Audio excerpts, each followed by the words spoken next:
नमस्कार मंडळी. भूतांच्या गोष्टी ऐकायच्या आहेत का? हो. मग चला माझ्यासोबत. कुठे? भूतांच्या जगात. आपल्या आजच्या सत्य अनुभवाचे नाव आहे चेडा आणि सदरील अनुभव आपल्याला आपल्या चॅनलचे सबस्क्रायबर अर्जुन सुर्वे यांनी पाठवलेला आहे.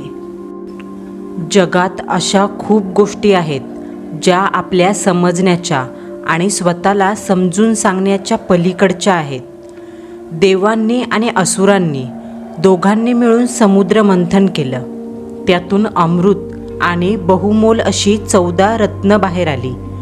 पुराणात त्यांचा खूप मोठ्या प्रमाणावर उल्लेख आपल्याला दिसून येतो. ती रत्न खूप शुभ होती. त्यांचा वापर हा वाईट व्यक्तींनी स्वतःच्या स्वार्थासाठी करू नये म्हणून भगवंताने प्रसंगी कपटनीती वापरून ती रत्न देवांच्या ताब्यात दिली. आता तुम्ही म्हणाल, हे देवपुराण इथं कशाला? मला इतकंच सांगायचंय, जेव्हा सृष्टीत अशा शुभ गोष्टींचा जन्म होतो तेव्हाच अशुभ अशा काळ्या शक्तींचा शिरकाव झालेला असतो. बुद्धीचं वाईट म्हणावं असं वरदान लाभलेल्या मनुष्य प्राण्याने या काळ्या अशुभ शक्तींना वेगवेगळ्या मंत्रात, विद्येत, योगमुद्रेमध्ये बांधून घेतलंय आणि स्वतःच्या स्वार्थासाठी आणि दुसऱ्याचं वाईट करण्यासाठी त्या शक्तींचा वापर होतोय. आज आपण आधुनिक जगात वावरतो, पण आपल्याला समांतर एक खूप विचित्र जग सुरू आहे. त्या जगात आजही काळ्या विद्या त्यांच्या भगतांमुळे जिवंत आहेत. अशीच एक काळी विद्या म्हणजे चेडे गोटे. सर्व भारतात पसरलेली आणि आपल्या महाराष्ट्रात उगम पावलेली ही विद्या काही लोकांनी छोट्या दगडामध्ये भारून ती स्वतःच्या भल्यासाठी आणि दुसऱ्यांच्या वाईटासाठी वापरायला सुरुवात केली. हे चेडे गोटे म्हणजे खूप जहाल काळ्या विद्येचे मालक असतात. हे चेडे म्हणजे दगडाचे छोटे आणि अंडाकार रूपातील दगड, पण एका जागृत प्रवाही काळ्या शक्तीचे स्रोत. प्रत्येक चेड्या गोट्याचं स्वतःचं वैशिष्ट्य असतं. हे गोटे देणारा त्यांच्यात आपल्या मनमर्जीने प्राण फुंकत असतो. त्यांना घेऊन जाणारे यांना कुलदैवतांच्या ठिकाणी पूजतात. त्यांचे खूप वेगळे हट्ट पाळावे लागतात. काही ठिकाणी त्यांना बकऱ्याचा नैवेद्य द्यावा लागतो. काही ठिकाणी त्यांना घरात आणणाऱ्या व्यक्तीची करंगळी कापून त्याच्या रक्ताने त्यांची तहान भागवली जाते. थोडक्यात वेगवेगळे गोटे आणि त्यांचे वेगवेगळे सोहळे. ज्या घरात हे असतील तिथलं पाणी वेड्यानेही पिऊ नये असं म्हणतात. असो, आपल्या आजच्या या सत्य अनुभवातील असाच एक दुर्दैवी जीव तुकाराम. आपल्या सर्वांच्या आवडत्या कोकणातील एका तालुक्यात ही सत्य घटना घडली असून सन 1987 घडली आहे. कोकणातील एका तालुक्यातील वाडीमध्ये राहणारा एक गरीब स्वभावाचा साधा आणि सरळ व्यक्ती म्हणजे तुकाराम. तुकाराम म्हणजे खूप काबाड कष्ट करणारा, गरिबीत जीवन जगणारा आणि आपल्या प्रपंचाच्या काळजीने वैतागलेला जीव. घरी खाणारी तोंड जास्त आणि तुटपुंजी कमाई म्हणून सगळ्या वाडीत तो कायम पैसे उधार मागायचा. हा पैसे परत देऊ शकत नाही आणि दिले तरी खूप उशिराने देणार हे माहीत असूनही लोक त्याच्या गरीब स्वभावामुळं त्याला मदत करत असे. पण तुकारामने एकदा उधारी देणारे सर्व दरवाजे बंद झाले म्हणून सावकाराकडून व्याजाने पैसे घेतले. वेळेत व्याज न देऊ शकल्याने सावकाराने त्याला सगळ्या वाडीसमोर मारहाण केली आणि अपमानित केले.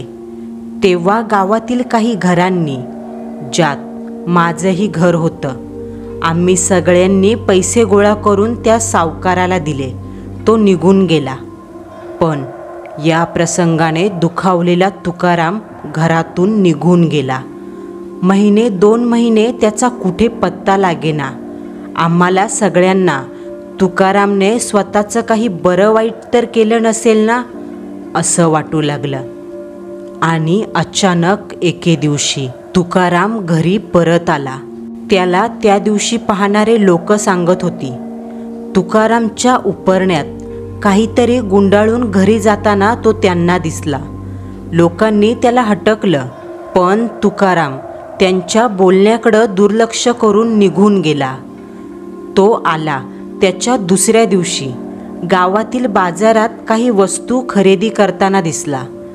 त्याच्यासोबत बोलणाऱ्या लोकांना त्याच्या वागणुकीत खूप बदल झालेला दिसला.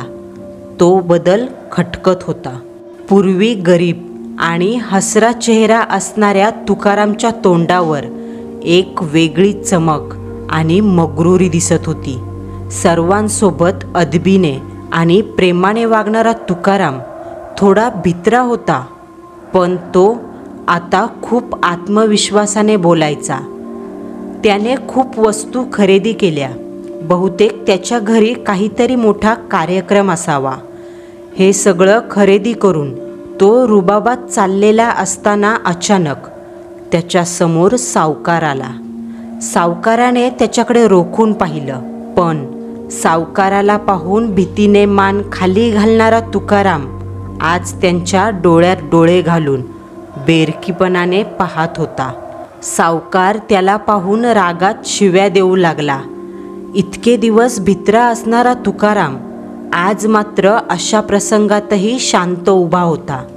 त्याला असं शांत आणि निर्भय पाहून सावकार त्याच्या अंगावर धावून गेला. आजूबाजूच्या इतर लोकांनी सावकाराला शांत केलं, पण तुकारामला कसल्याच गोष्टीची तमा राहिली नव्हती. जरा वेळाने सावकार वरमला. तुका त्याच्या डोळ्यात खुणशीपणाने पाहत तिथून निघून गेला. त्या दिवशी साऱ्या गावात तुकारामच्या बदललेल्या स्वभावाची चर्चा सुरू होती. ही चर्चा कमी की काय म्हणून त्यात आणखीन एका बातमीची भर पडली. ती बातमी म्हणजे तुकारामने फक्त स्वतःच्या भावकीला दिलेल्या जेवणाच्या आमंत्रणाची. तो असा का वागू लागला? त्याला त्याच्या अडचणीत पूर्ण गावाने स्वतःच्या कुवतीनुसार मदत केली होती, पण त्याने आजपर्यंत कोणाला साधा चहा देखील पाजला नव्हता. आणि आज सगळ्यांचे उपकार विसरून फक्त त्याला कायम टाळत असलेल्या भावकीतील लोकांना त्यानं जेवणाचं आमंत्रण दिलं होतं. गावातील बरेच लोक त्यामुळे दुखावले गेले. आमंत्रणाच्या जेवणाचा दिवस उगवला. दुपारी तुकारामच्या घरी कसली तरी पूजा होती आणि रात्री जेवण. त्याच्या घरी पूजा असून घरासमोर ना रांगोळी ना कार्यक्रम. घरचं वातावरण अगदी साधं. रात्री त्याच्या घरी सगळी भावकी जमा झाली. पंक्ती सुरू झाल्या. नेहमीसारखे आधी पूजास्थानाचे दर्शन आणि मग जेवण असं न करता त्याने आधी सगळ्यांना जेवायला बसवलं. जेवणाच्या कालवणाचा घमघमाट सुटला होता. कालपर्यंत खिशात दमडी नसणाऱ्या तुकाने सगळ्यांसाठी चक्क बोकड कापला होता. सगळी लोक भान हरपून जेवण करत होती आणि तुकाराम सगळ्यांना आग्रहाने वाढत होता. जेवण करताना तुकारामने काही लोकांसमोर एक रिकामं ताट ठेवलं.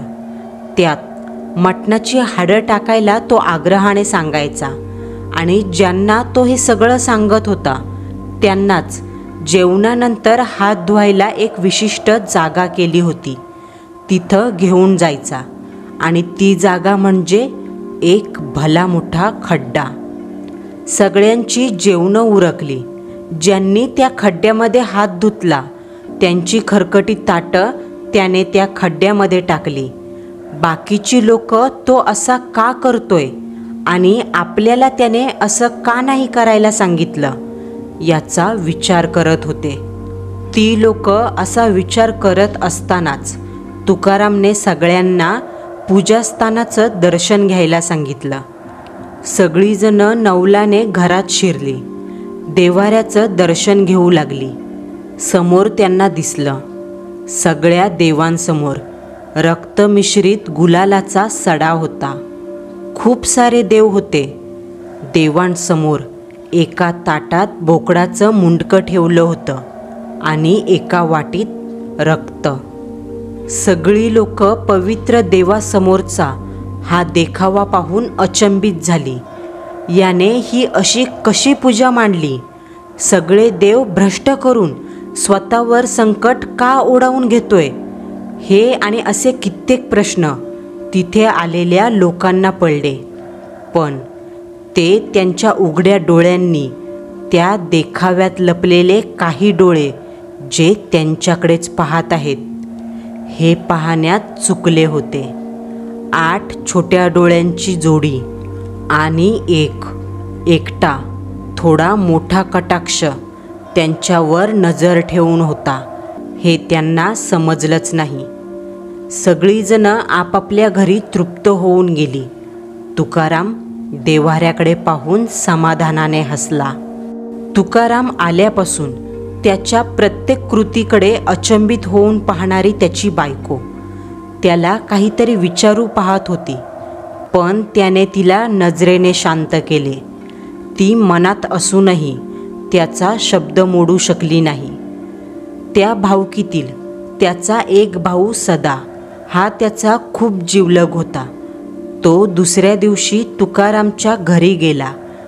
त्याने पाहिलं, काल रात्रीचा खड्डा आता बुजवण्यात आला होता. सदाने तुकाला प्रश्न केला, तुका, मला सांग तरी कसली पूजा होती आणि तू देवांना चक्क मटणाचा नैवेद्य दाखवला? त्यात मला आणि माझ्या घरच्यांना खड्ड्यात हात धुवायला सांगितलं, पण बाकीची बरीच लोक होती, त्यांना असं का करायला नाही सांगितलं? तुकाराम मंद हसला आणि सदाला घेऊन देवघर असणाऱ्या खोलीत गेला. त्याला देव्हाऱ्यासमोर बसवले. सदा समोर पाहू लागला. कालपर्यंत गुलालात माखलेले ते सारे देव आज स्वच्छ केलेले दिसत होते, पण त्यांची रया जाऊन ते पूर्ण निस्तेज दिसून येत होते. त्याचं कारण सदाला समजण्यापूर्वीच त्याचे लक्ष देवांच्या पुढ्यात असलेल्या आपल्यावर डोळे रोखलेल्या 5 गुळगुळीत लाल भडक दगडांवर गेलं. त्यातील 4 छोटी दगडं होती. त्यांना माणसासारखे डोळे कोरलेले होते. छोटेसे तोंड असल्यासारखी खाच होती, पण त्यांच्या मधोमध एक थोडा मोठा आणि कपाळावर एकच आडवा डोळा असणारा गोटा होता. हे पाहून सदाच्या शरीरात वाहणारं रक्त जणू थांबलं. तो त्या दगडांना पाहून बसल्या जागीच मागे, खूप मागे सरकला. त्याला असं भयभीत पाहून तुकाराम मोठ्याने हसला. हा प्रसंग तुकारामची बायको जवळ उभी राहून मुकेपणाने पाहत होती. तुक्या, हे काय आणलंयस तू? अरे तुकाराम, तुला माहिती तरी आहे का तू घरात काय घेऊन आलायस? सदाच्या या प्रश्नावर तुकाराम म्हणाला, हो माहिती आहे मला. मी चेडा आणलाय. 5 जिवंत चेडे गोटे. हे मी एका भगताकडून आणलेत. गाव आणि घर सोडून गेल्यानंतर मी 3 महिने त्याची सेवा केली. माझ्या सेवेवर प्रसन्न होऊन 1ही रुपया न घेता मला हे देव दिलेत त्यांनी. अरे मूर्खा, हे देव आहेत असं कोणी सांगितलं तुला? हे देव नाही, खूप अघोरी काळ्या शक्तीचे, नावाला चांगलं करणारे आणि त्याचा मोबदला आपल्याकडून दुप्पट घेणारे जिवंत आगीचे ठेंबे आहेत, असं सदा म्हणाला. आता त्याला सगळ्या गोष्टींचा उलगडा झाला होता. काल तुकाराम फक्त काही लोकांनाच जमिनीवर मटणाचे तुकडे आणि हाडं टाकू नका, असं सांगत होता. कारण चेड्यांना दैवत म्हणून पूजणाऱ्या घरची लोक त्या चेड्याचा नैवेद्य म्हणून कापलेल्या बोकडाची हाडं जमिनीवर टाकत नाहीत. तसेच आपल्याला आणि मोजक्या लोकांना एका खड्ड्यात हात का धुवायला सांगत होता? त्याचं कारण म्हणजे चेड्याच्या नैवेद्याचं मटण खाणाऱ्यांनी ताटात हात धुवायचा नाही, तर तो एका खड्ड्यात धुवायचा. तसंच त्यांची उष्टी खरकटी पानंसुद्धा त्याच खड्ड्यात टाकायची आणि नंतर तो खड्डा बुजवला जातो. त्या घरी जो मटण हाडे जमिनीवर सांडवतो, हात जमिनीवर अथवा ताटात धुतो, त्याला खूप मोठ्या गंभीर त्रासाला सामोरं जावं लागतं. हा त्या चेड्या गोट्यांचा एक न टाळता येणारा नियम होता. तुकारामने बाकी गावकऱ्यांना जेवायला न बोलवून त्यांच्यावर उपकारच केले होते. कारण हे असलं जेवण फक्त त्याच्या भावकीतील लोकांसाठी होतं. सदा त्याच्या घरचे आणि काही मोजके भाऊबंद वाचले होते. पण बाकीच्यांच्या त्रासाला आता सुरुवात होणार होती. तुकाराम अडचणीत असताना त्याला मदत न केल्याचा, सावकाराच्या मारातून न वाचवण्याचा राग आणि कायमची अवहेलना करण्याचा राग आज त्याने त्या बाकी भावकीवर खूप वाईटरित्या उगवला होता. जेवणाच्या दिवसानंतर तिसऱ्या दिवशी गावात सकाळीच बातमी पसरली. ती म्हणजे सावकाराने स्वतःच्या घरी गळफास घेऊन स्वतःला संपवल्याची. काहीच कारण नसताना अथवा कशाचा त्रास नसताना गडगंज श्रीमंत असणाऱ्या सावकाराने रात्री घरातील सगळीजणं झोपलेली असताना स्वतःला लटकवून फाशी घेतली. पण काय कारण होतं याचं? अख्ख्या गावात फक्त तुकाराम आणि सदा या दोघांनाच याचं कारण माहीत होतं. सावकाराची बातमी ऐकून सदा तुकाच्या घरी आला. घरात गेल्यावर त्यानं पाहिलं तुकाराम त्या देव म्हणून त्याला पूज्य असणाऱ्या गोट्यांवर करंगळी कापून रक्ताच्या धारेचा अभिषेक करतोय. पण खरं आश्चर्य वाटावं तर ते या गोष्टीचं का करंगळीतून खाली येणारं रक्त त्या लाल दगडांवर पडत होतं, पण दगडांवरून खाली जमिनीवर सांडत नव्हतं, तर दगडांमध्ये शोषलं जात होतं. सदा हा सगळा प्रकार डोळे फाडून पाहत होता. हो मालक, देतो तुम्हाला, असं बोलून आपला रक्त वाहणारा हात एका गोट्यावरून दुसऱ्यावर नेणारा तुकाराम पाहून सदाचा प्राण घशात आला. तो हे सगळं पाहत असताना तुकारामचा हात सर्वात मोठ्या चेड्याच्या गोट्यावर आला आणि त्या चेड्याचं तोंड उघडलं. तो जिवंत झालेला तोंड उघडणारा चेडा पाहून सदा भोवळ येऊन केव्हा खाली पडला हे त्यालाही समजलं नाही. सदा जेव्हा शुद्धीत आला तेव्हा त्याने स्वतःला झोपलेलं पाहिलं. तुकारामने त्याच्यापुढे चहाचा कप केला आणि म्हणाला, घे, जरा चहा घे, म्हणजे तुला बरं वाटेल. सदाने मुकाट्याने चहा घेतला. तो अजूनही त्याच धक्क्यात होता. तुकाराम त्याला म्हणाला, सदा, तू जे पाहिलंस ते फक्त तुझ्यापर्यंत.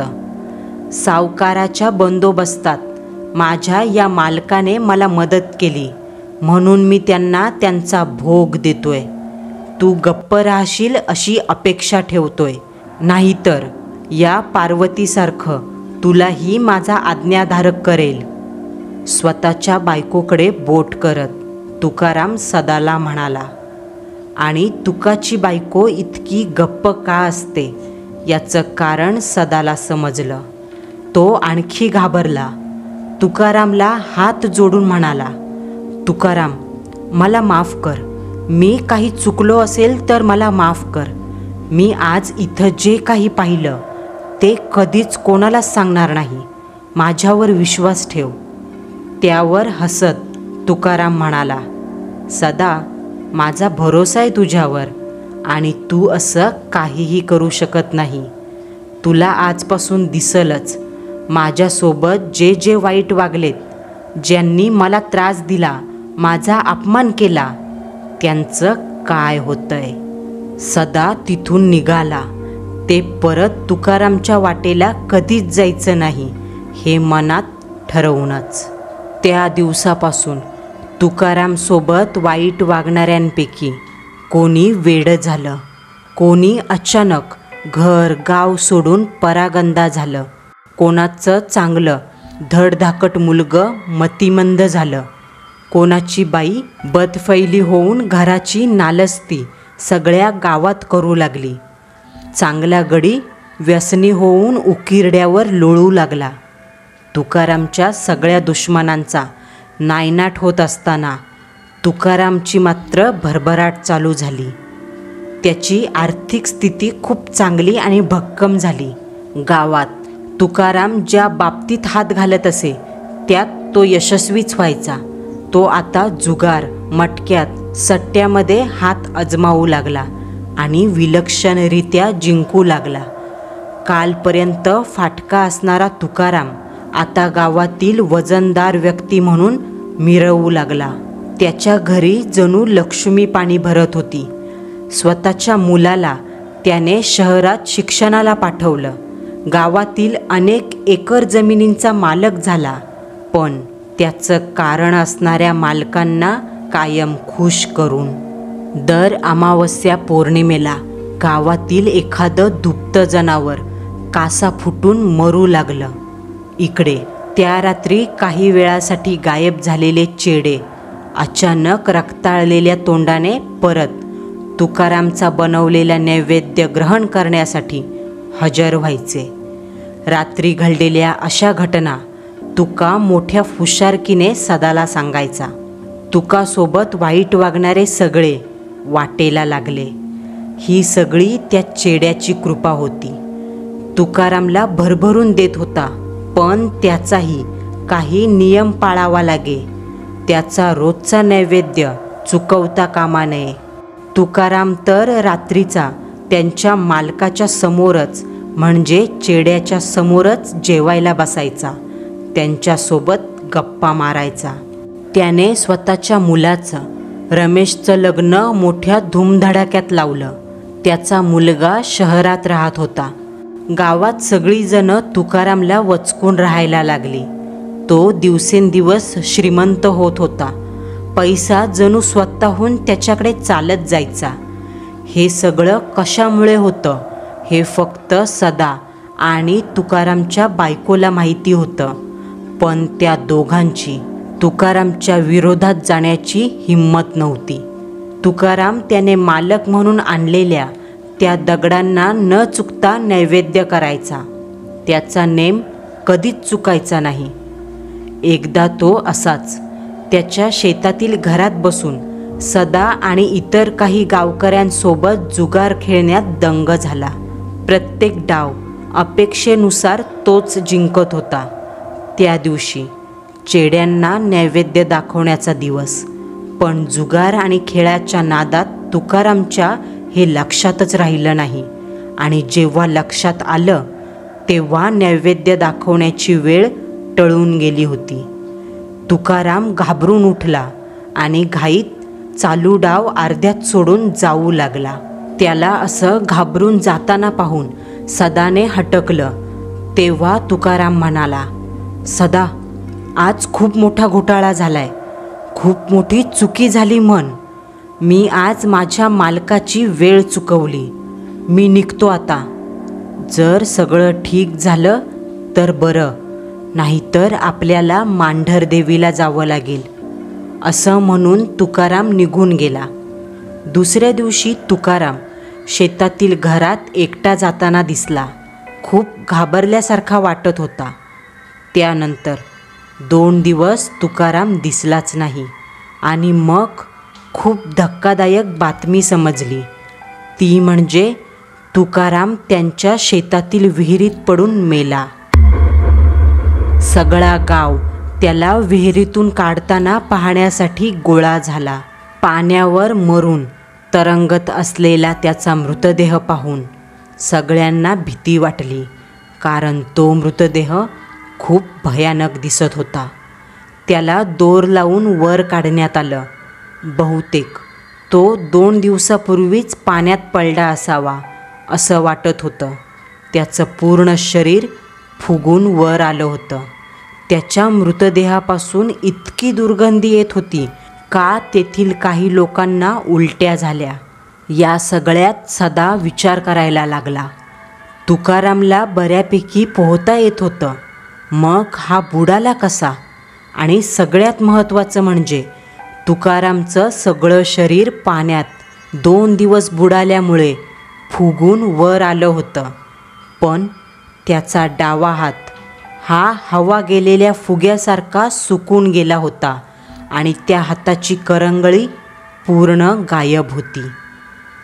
करंगळीचं बोट गायब असलेलं पाहून सदाला अचानक तुकारामच्या घरातील करंगळी कापून दगडांच्या रक्ताभिषेकाचा प्रसंग आठवला आणि सोबत 4 दिवसापूर्वीचा संवाद. खास करून आता बहुतेक आपल्याला मांढरदेवीला जावं लागेल, हे तुकारामचं बोलणं. पाणी काढायच्या नादात तो विहिरीत पडला असं गाववाल्यांना वाटत होतं, पण खरं कारण काय हे सदा जाणून होता. आपला बाप गेल्याची खबर मिळताच शहरात राहणारा रमेश आपल्या नुकत्याच गर्भवती झालेल्या बायकोला घेऊन गावी आला. तुकारामचे सगळे विधी उरकण्यात आले. त्याचं 13वं करण्यात आलं आणि त्याच्या दुसऱ्याच दिवशी रमेशची बायको रात्री जोरात किंचाळत झोपेतून जागी झाली. तिला असं घाबरण्याचं कारण विचारलं तेव्हा ती रडत रडत सांगू लागली, मला एक खूप भयानक स्वप्न पडलं. स्वप्नात मी घरात बसलेले होते. मला अचानक घराच्या बाहेर काही भिक्षेकऱ्यांचा आवाज आला. मी बाहेर जाऊन पाहिलं तर 5 भिक्षेकरी होते जे दान मागत होते. मी घरातून सुपात धान्य घेऊन आले. त्यांना थोडं थोडं देऊ लागले. धान्य झोळीत टाकल्यानंतर ती 5 लोकं माझ्याकडे खूप विचित्र नजरेने पाहून हसू लागली आणि त्यातील एक, जो जरा म्हातारा होता, त्याने आपल्या झोळीत हात घालून मूठभर धान्य परत हातात घेतलं. आता ते धान्य पूर्ण लाल झालं होतं. बाकीच्यांनी देखील तसंच केलं आणि अचानक ते आपली मूठ तोंडाजवळ घेऊन मोठ्याने काहीतरी बोलू लागले. त्यांनी मुठीतील धान्य आपल्या घरात फेकायला सुरुवात केली आणि ते फेकत असताना म्हणत होते, यांच्या घरात चेडा घुसू दे, यांच्या घराचा नायनाट होऊ दे. मी पूर्ण घाबरून गेले, कारण घरात सांडणारं धान्य जमिनीवर पडताच काळं पडायचं आणि मग त्या म्हाताऱ्या माणसाने आपल्या डोक्याचा फेटा सोडला. मला त्याचे 2 डोळे गायब होऊन त्याच्या कपाळावर फक्त एकच डोळा असल्याचं दिसलं. मी घाबरून डोळे मिटले आणि किंचाळले. मग तुम्ही मला उठवलं. त्यावर रमेशची आई मनात असूनही काहीच बोलू शकली नाही. गरोदरपणात अशी स्वप्न पडतात असं म्हणून तिने रमेशची समजूत काढली. आता सुनेला हे स्वप्न रोजच पडू लागलं. त्यात एकदा पौर्णिमा असताना तिला स्वप्नात ती देवघरात पूजा करत बसलेली आहे. तिचं लक्ष अचानक समोरील लाल भडक 5 दगड गोट्यांवर गेलं. हे काय आहे हा विचार करून ती त्या दगडांना निरखून पाहू लागली आणि तेवढ्यात त्या गोट्यांनी डोळे उघडले. तिच्याकडं रोखीने पाहू लागले. तिला ते सोज्वळ आणि दैवी वाटले. ती त्यांना नमस्कार करणार इतक्यात त्या दगडी गोट्यांचा चेहरा खूप भेसूर दिसू लागला आणि तिच्या कानात परत तोच आवाज घुमला, यांच्या घरात चेडा घुसू दे, यांच्या घराचा नायनाट होऊ दे. तिच्या अशा स्वप्नांनी आता घाबरलेला रमेश सदाकाकाकडे आला आणि त्याने स्वतःच्या बायकोला होत असलेल्या त्रासाविषयी सदाकाकाला सविस्तर सांगितलं. तुकाराम पूजत असलेल्या या चेड्यांविषयी सदा सगळं जाणून होता. त्याला वाटलं तुकारामच्या या काळ्या उपासनेमुळे कुलदेवी रागवली असेल, म्हणून असं होत असेल. म्हणून त्याने कुलदेवीला नवस करायला सांगितला. त्यानुसार रमेशने त्याच्या बायकोकरवी स्वतःच्या कुलदेवीची खणा नारळाने ओटी भरली, तिला मानपान केला आणि साकडं घातलं. त्याच रात्री त्याच्या बायकोला एक खूप विलक्षण स्वप्न पडलं. स्वप्नात तिला सोन्या चांदीच्या दागिन्यांनी सजलेली एक स्त्री दिसून आली. तिचं सगळं शरीर तेजोमय असूनही तिच्या चेहऱ्यावर खूप दुःखी आणि कष्टी भाव होते. अचानक ती पूर्ण साखळदंडांनी बांधलेल्या अवस्थेत दिसली आणि एका कोपऱ्यात बसून रडत होती. रमेशच्या बायकोने तिला असं रडण्याचं कारण विचारलं. तेव्हा ती स्त्री म्हणाली, तुमच्या स्वार्थासाठी आम्हालाच असं बंधनात टाकल्यावर आम्ही तुम्हाला कसा आशीर्वाद द्यायचा? अशाने तुमच्या कुळाचा आणि वंशाचा वृक्ष कसा वाढणार? आम्हाला बंधनात टाकून या घराचं भलं कसं होणार? असं बोलून ती स्त्री अचानक गायब झाली. या स्वप्नामुळे रमेशची बायको रडतच जागी झाली. तिने सगळं पतीला सांगितलं आणि रमेशने सदाकाकाच्या कानावर घातलं. त्या रात्रीनंतर जणू त्यांच्या नशिबानं पलटीच घेतली.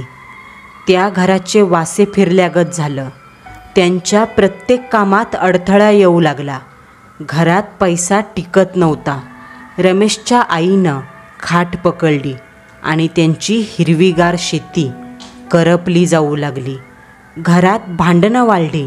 अमावस्येला पौर्णिमेला घरात भांडण होऊ लागलं. रमेश आणि त्याच्या बायकोचं बिलकुल पटेना. गर्भवती असलेली त्याची बायको चिडचिड करू लागली.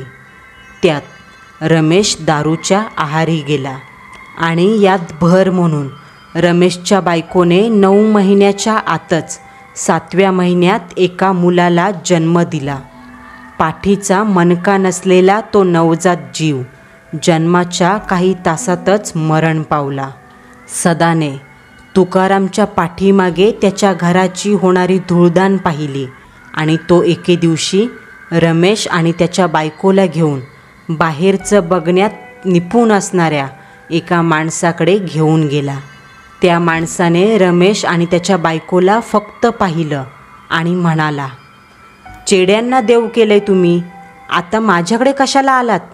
या काहीच गोष्टी माहीत नसलेला रमेश गोंधळला. म्हणून मग सदाकाकाने आत्तापर्यंत घडलेला सगळा इतिहास त्या माणसासमोर उघड केला. आपला बाप एका काळ्या शक्तीचा उपासक होता हे रमेशला पचनी पडत नव्हतं. तो माणूस सांगू लागला, चेडा घरी आणणं खूप धोकादायक असतं. त्यांचे नियम सोहळे पाळावे लागतात. चेडा म्हणजे काही अतृप्त आत्म्यांना आपल्या मंत्रशक्तीनं दगडात बंद करणं. ते ज्याच्या मालकीचे असतात ते त्या व्यक्तीला हवं ते मिळवून देतात, बदल्यात काही भोग नैवेद्य मागून. पण हे जितकं चांगलं करतात त्याहून जास्त चिडल्यावर आपल्या मालकाचं वाईट करतात. त्यांना जर घरात आणायचं असेल तर आपल्या घरातील देवांना आधी बंधनात टाकावं लागतं. तुझ्या वडिलांनी स्वतःहून ज्याच्याकडून हे आणले त्याने सांगितलेले विधी करून मंत्र बोलून तुमचे सगळे पाठीराखे देव, कुलदेव, कुलदैवी यांना बंधनात टाकलंय. तुझा बाप या चेड्यांना ठराविक दिवशी नैवेद्य दाखवत होता, पण एकदा त्याच्याकडून या कामात दिरंगाई झाली आणि मग या चेड्यांनी चिडून तुझ्या वडिलांचा बळी घेतला. त्या दिवसानंतर हे सगळे चेडे उपाशीच आहेत. आता ते तुमच्या घराचा नायनाट करूनच थांबतील. तुझं बाळ असं अपूर्ण जन्माला येण्याच्या मागं याच चेड्यांचा हात होता. त्यांचा मालक गेल्यामुळे आता यांना आवरणं कठीण आहे. ते कुठून आणलेत, कोणाकडून आणलेत हे जरी आपल्याला माहीत असतं तर यांचा त्रास कमी करता आला असता. त्या माणसाच्या तोंडून हे शब्द ऐकताच सदाला तुकारामचे शेवटच्या भेटीचे शब्द आठवले. आपल्याला मांढरदेवीला जावं लागेल. हे आठवून त्याने पटकन हे चेडे मांढरदेवीच्या इथून कुठून तरी आणलेत असं सांगितलं. त्यावर तो माणूस म्हणाला, कदाचित असेलही. त्यांना तिथं सोडून देणं चांगलं राहील. त्या दिवशी सदा आणि रमेश या दोघांनी ते घरातील चेडे गोळा केले आणि मांढरदेवीला रवाना झाले. मांढरगडाच्या देवीच्या पायथ्याला असणाऱ्या जंगलात या चेड्यांना सोडून ते माघारी आले. आजही तुकारामच्या घराण्याचा त्रास पूर्ण नाहीसा झाला नाही. आता त्याची पुढची पिढी गावातच राहते, पण त्यांची अवस्था आजही खूप म्हणावी इतकी चांगली नाही. स्वतःच्या स्वार्थासाठी माणूस नको ते करून बसतो आणि मग त्याचे परिणाम त्याच्या पुढील पिढीला भोगावे लागतात. त्यामुळे स्वार्थापायी आत्ताचं आयुष्य सुखात जगण्याआधी, वाईट शक्तीच्या मार्गाला लागण्याआधी आपल्या पुढच्या मुलाबाळांच्या पिढीचा विचार माणसाने एकदा तरी नक्की करावा. आणि मंडळींनो, हा सत्य अनुभव मला माझ्या आजोबांनी म्हणजे सदानंद सुर्वे अर्थात रमेशच्या सदाकाकांनी सांगितला आहे. मंडळींनो, आपला आजचा सत्य अनुभव तुम्हाला कसा वाटला हे कमेंट बॉक्समध्ये कळवायला विसरू नका. पुन्हा भेटू. नवा सत्य अनुभव, नवा थरार.